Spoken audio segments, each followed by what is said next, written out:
At the end of the previous animation, we saw that we could divide a large OSPF autonomous system into smaller groups called areas. This was because every router had to maintain an identical link state database. But this changes when you use areas. Now each router only has to maintain an LSDB for the area which it belongs to. However, there are a few quid pro quos that must be stuck to.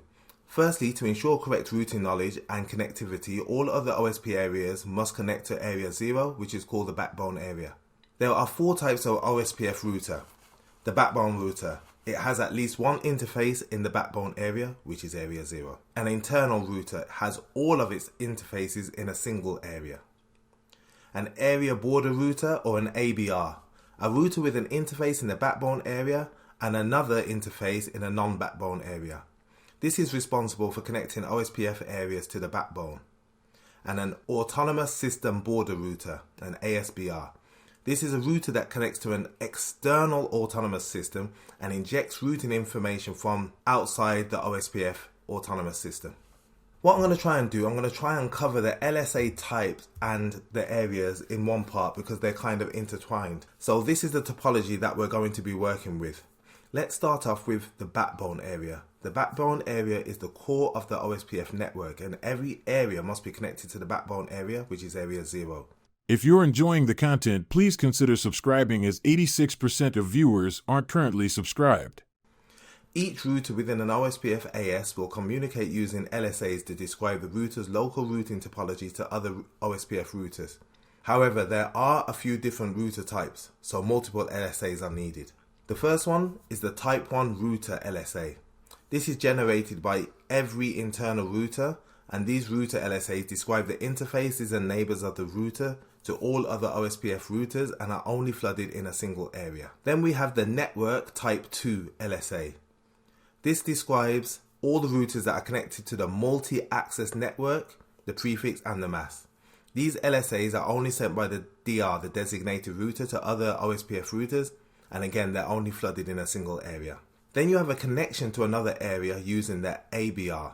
The ABR is responsible for advertising 2 unique types of LSAs, as well as also being able to send Type 1 router LSAs and Type 2 network LSAs, if it's a DR. Because Type 1 and Type 2 LSAs can't leave the local area, the ABR is responsible for advertising the first of its unique LSAs, and this is the Type 3 Network Summary LSA.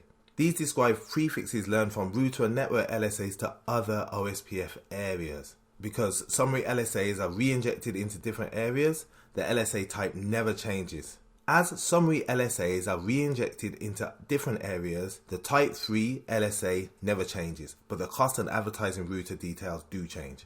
Next up, we have a router connected to an OSPF area, but also with a connection to an AS outside the OSPF domain sending routing information. The ABR will generate our 4th LSA type, which is the Type 4 ASBR Summary LSA.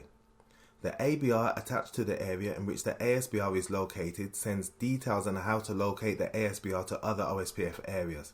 Again, as ASBR Summary LSAs are re-injected into different areas, the LSA type never changes, but the cost and advertising router details do change. The ASBR is responsible for generating its own unique LSA, the Type 5 External LSA. These LSAs describe prefixes that have been redistributed into OSPF from other routing protocols. Now, this is where things start to get interesting in regards to OSPF LSAs and areas. We have the OSPF stub area. Maybe you have a topology with lots of external routes that not all routers need specific information for.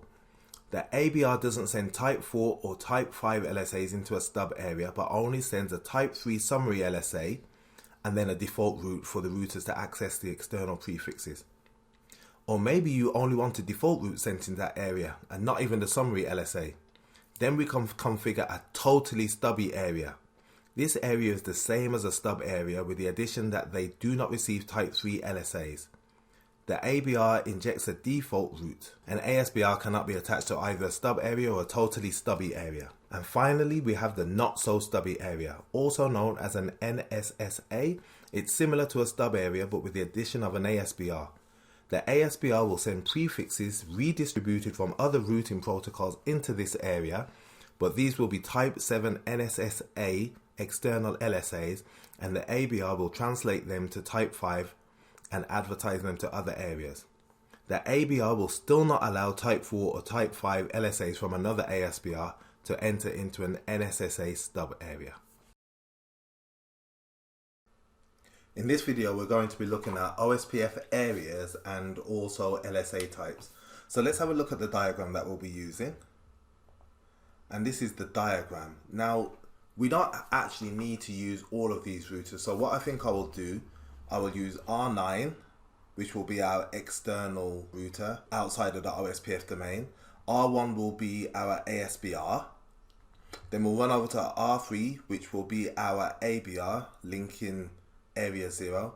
R6 will also be an ABR, and we'll have R7. They will be the 1, 2, 3, 4, 5 routers, and we'll have a link something like this going across to from R3 to R6 just to link them in area 0.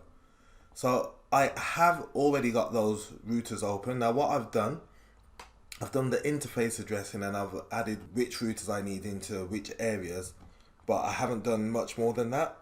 So the first thing that I will do, I will jump on R9 and just to make sure we've got the external routes that I've got advertised here, which is 192.168.0.9, .1.9, 192.168.2.9 and 3.9. So let me jump onto R9 and see.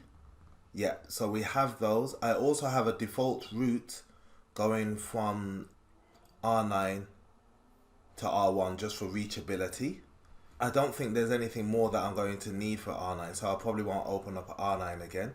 The next one I'm going to jump on is R1 just to make sure that I can reach those loopbacks, and if I can't, I will do that configuration now. So run ping 192.168.0.9, and there's no reachability. So let's do that configuration very quickly first. We do that under the edit routing options.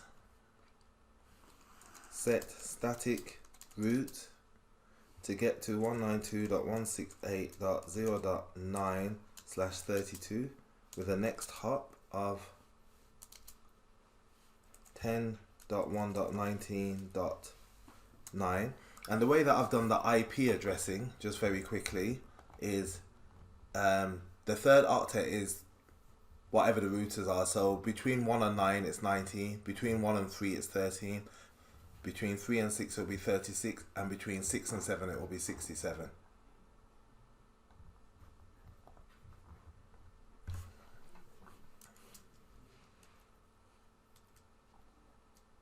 And I have 4 external routes.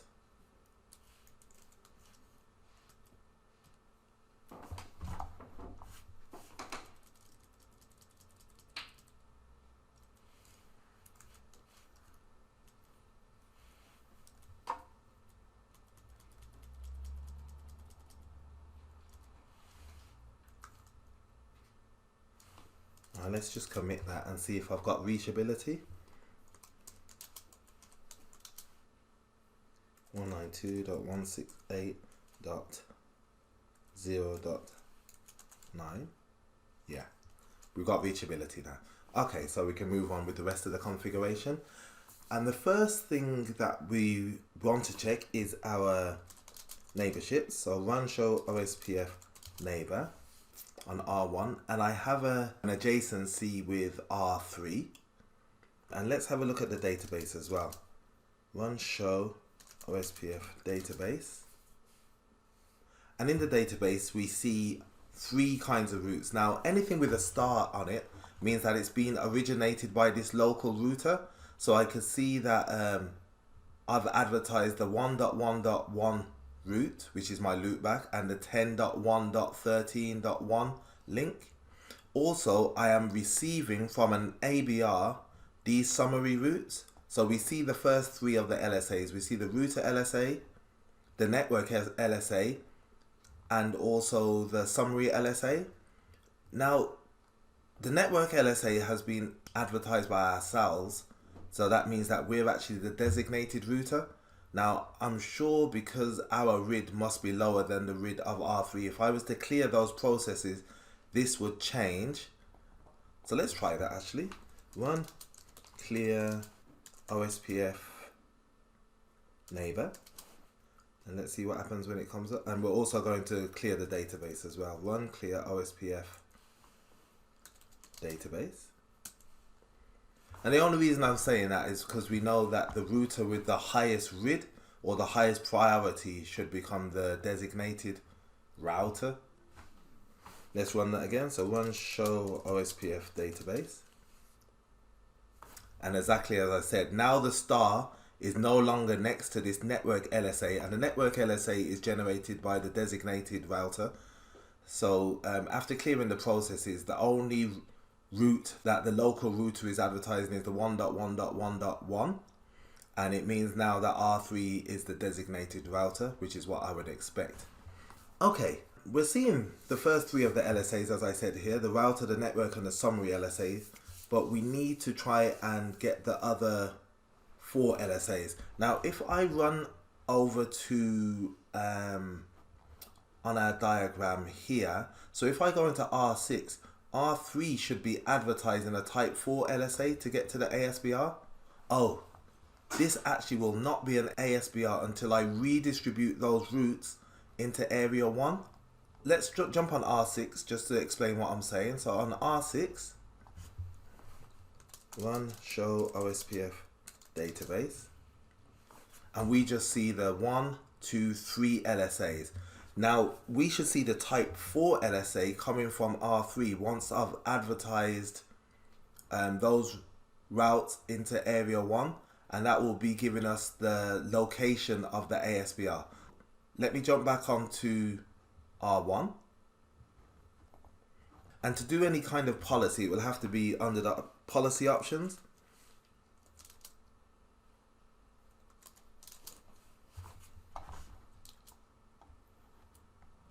These routes that I've learnt from R9, I'm going to redistribute those into OSPF on R1. They will be redistributed into area 0. Edit policy options. Set policy statement, and we're going to call it just into OSPF. Term 1. From protocol direct. Now the first one I need to advertise is the directly connected link. If I don't advertise that, then the rest of the OSPF domain won't have access to R9's physical interface. And that is from route filter. I think it's 10.1.19.9/32. We say exact. Do I have that interface in my routing table actually? Okay, I think it will work. If it doesn't work, then we know why. And then we need to add those additional routes. Now these are not advertised by the protocol direct, they're advertised by our static route. I need to change this from direct to static. And then add all of those routes individually. Or I could add them as a summary route, but I will do them individually. So the first one is, sorry, that exact can stay.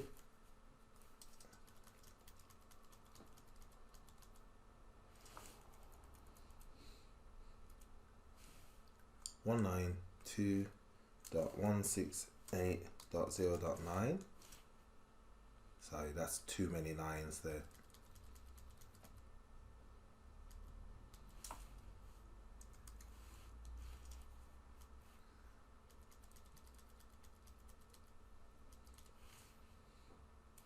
One 1.9.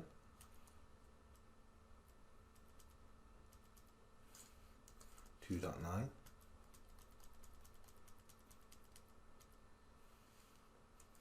3.9. Let's commit that. Make sure we have reachability.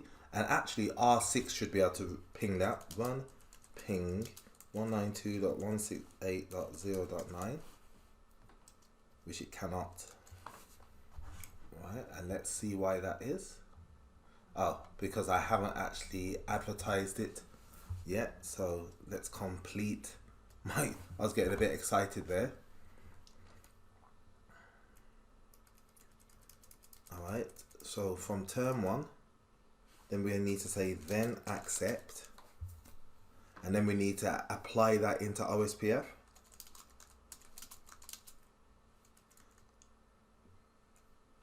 Top, edit protocols OSPF, and we set the export policy as into OSPF. Now if I commit that, now if we jump on to R6 and try to ping, and R6 does have reachability. Also, if we look into R6's database, run show OSPF database, we see that we have a lot more LSAs visible now. So the first one that we see is the ASBR summary, which is the type 4 LSA, which says this is the ID of our ASBR 1.1.1.1, and this is the router that advertised it to us, which is 3.3.3.3, which we see is the ABR, which is connected to that area, which is all correct. We also see the type 5 external LSAs giving us 192.168.0.9, 1.9, 2.9 and 3.9 for reachability. So excellent. Here we see on R6 type 1 LSAs. If it has a star next to it, it means that it was generated by the local device. So R6 is pushing into area 0, the backbone area, our local loopback, the link to R3, also the summary of whatever it's receiving from R7. That's what it's pushing into area 0. And into area 2, it's giving the location of the ABR, and it's changed the advertising router to ourselves because R7 is the only other router in area 2, and R7 only has a link to 6.6.6.6 and all of these summary routes, which is correct. Excellent. Now we know that if we look on R7,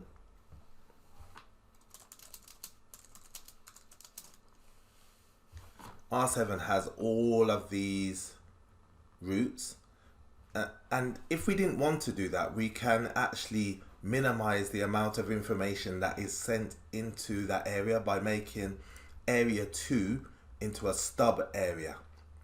And the way we do that, we need to, every router within an area needs to agree on the stub flags. The way that we can do that, first we could go on to R7 and we go edit protocols OSPF for area 2, set, let's see what interface it was, show, set interface GE001, and we just put stub. Okay, we don't put it for the interface, maybe we just say set stub.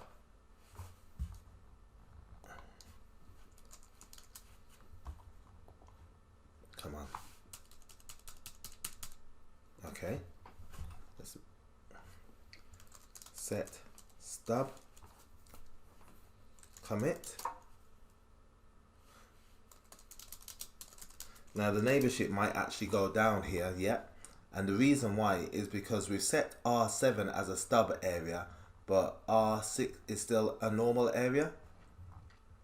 So what we need to do, R6 is the ABR, we need to make sure that is also a stub area. Edit,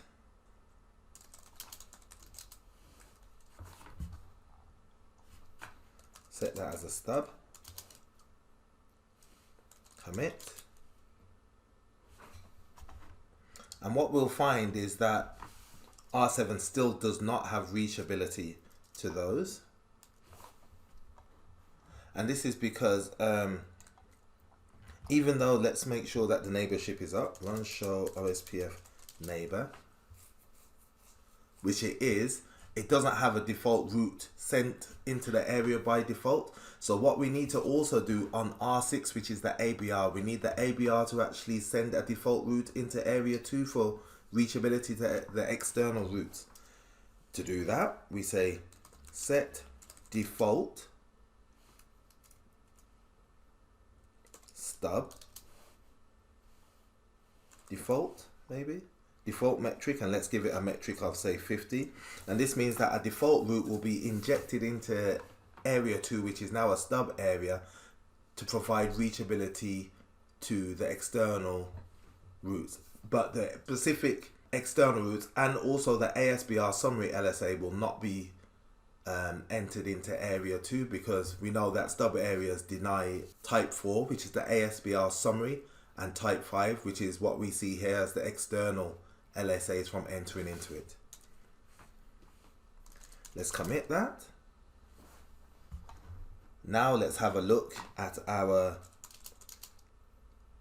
link state database.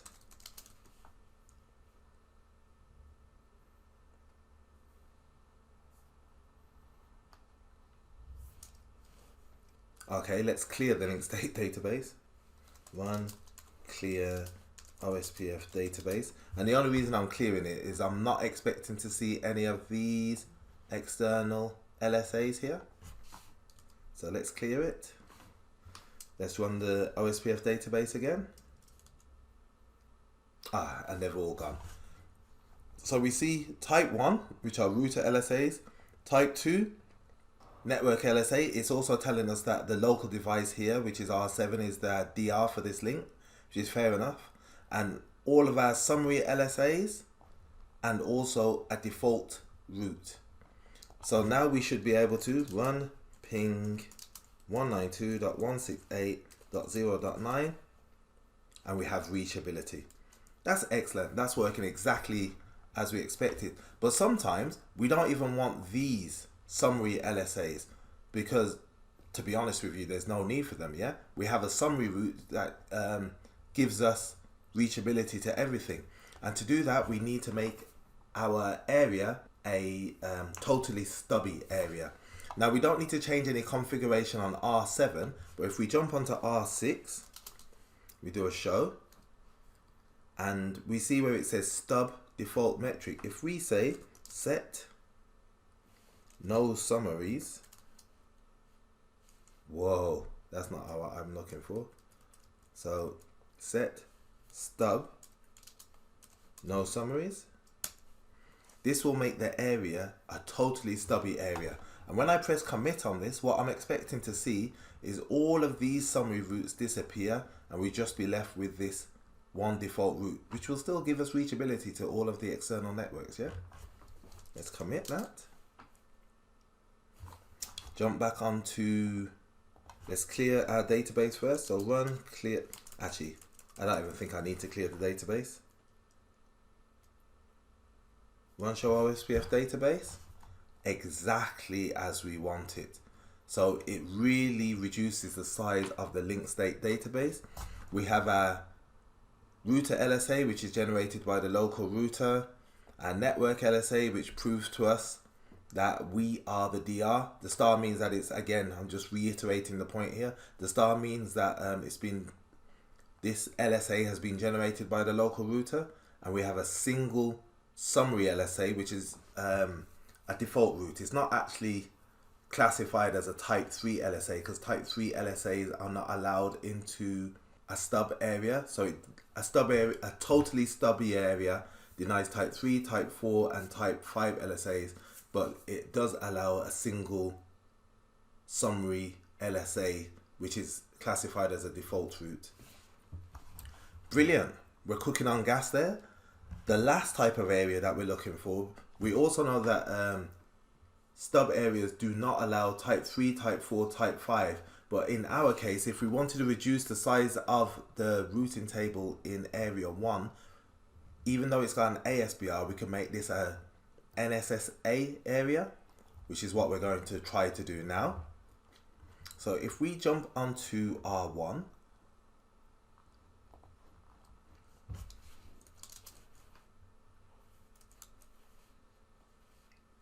R1 only has area 1.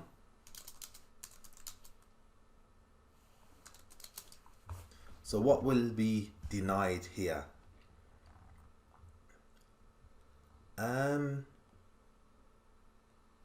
Nothing. Nothing will actually be denied here. Actually, we probably won't deny anything, but what we should see a different type of LSA coming in once it's an NSSA area. So these should no longer be external. I would expect them to turn into something like NSSA or something like that to prove that it's become an NSSA area. Set area 1 NSSA. Okay, let's commit that, and let's do the same on R3. Edit protocols OSPF area 1 set NSSA. Let's commit that. Alright, now let's see what type of LSAs we see. Run show OSPF database. Oh, and they still show up as external LSAs. And let's see on here. Run show OSPF database. Oh, okay, here we go. So these do actually show up as NSSA, which are type 7 LSAs for area 1.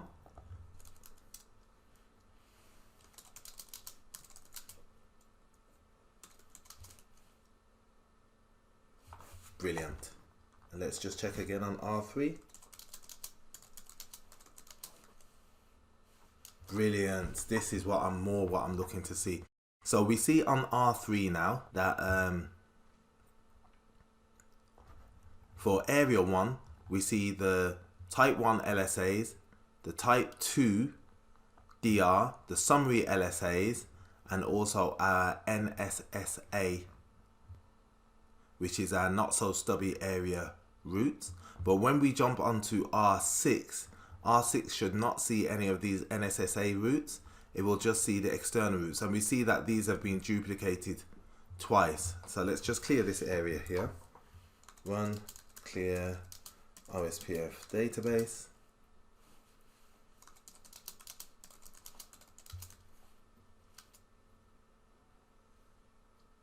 But when we jump onto R6, we shouldn't see any NSSA routes, because once they pass through R3, they're converted back into normal type 5 external routes. So run show OSPF database,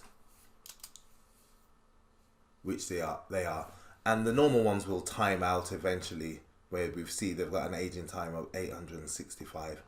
Okay, I hope we've learned something on this one, and we're going to move on to the next lab. Thanks for watching.